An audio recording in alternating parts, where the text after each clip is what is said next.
اجمل واسرع كيك في الاير فراير. الكيكه دي ما اخدتش اكتر من ربع ساعه في الاير فراير، وفي المج الصغير بتاع الشوربه ده علشان بيدخل الفرن.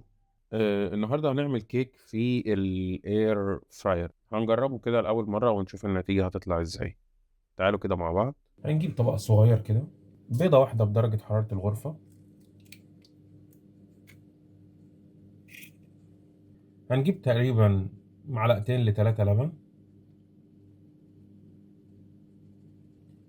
معلقتين سكر،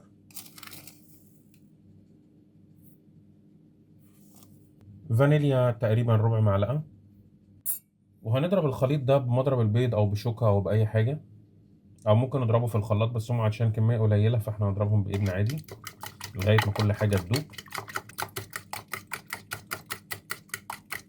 هنحط معلقتين زيت او سمنة على حسب الرغبة اللي انتوا عايزينها، انا هكتفي بالسمنة دي.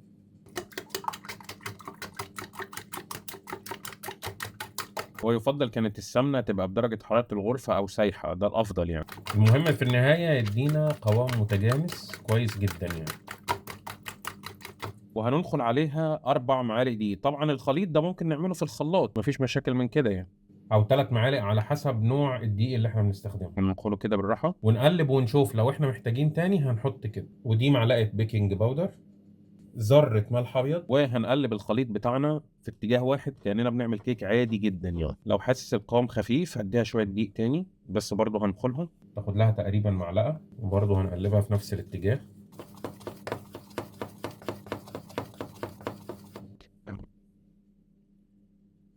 ده القوام المطلوب زي ما احنا شايفين كده. في الوقت ده هنشغل الاير فراير، هنسخنها لمدة 3 دقايق على درجة حرارة 160. بعد كده هنجيب اي حاجة بتدخل الفرن، هتدخل برضو معانا الميكروويف، هتدخل الاير فراير، هي مفيش مشاكل من كده. فانا عندي المج ده بيدخل الفرن، دهنته بالزيت من جوه، وهحط فيه الخليط ده نصه بس مش اكتر من كده. هما بالظبط معمولين على قد نص، خبطة صغيرة كده. دي الاير فراير اهي، الثلاث دقايق بتوع التسخين خلاص قربوا يخلصوا. هنشغلها على 15 دقيقة، ودرجة الحرارة هتبقى 160. بس هنفتح، هنحط فيها الكيك بتاعنا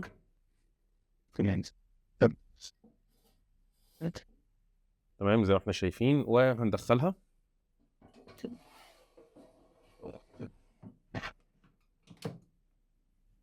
كده. ابتدت تشتغل، مش هنفتح عليها خالص نهائيا غير بعد مرور 12 دقيقة، نحط جواها خلة ونختبرها ونشوف الأخبار. كده هي بالظبط خدت 15 دقيقة، أنا مرضيش أفتح بعد ال 12 وقلت أسيبها لل 15 ونجرب وإن شاء الله خير يعني. للوهلة الأولى، ودي أول مرة بصراحة أجربها يعني.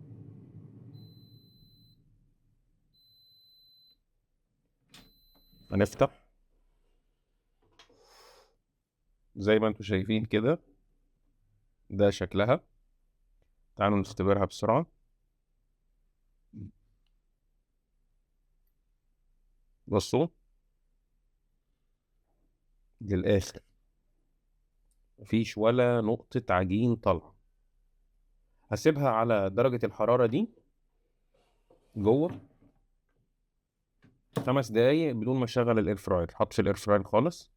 تعالوا نقلبها ونشوف اخبارها ايه من جوه. ودي اهي بعد ما قلبناها وطلعناها من المج زي ما انتم شايفين.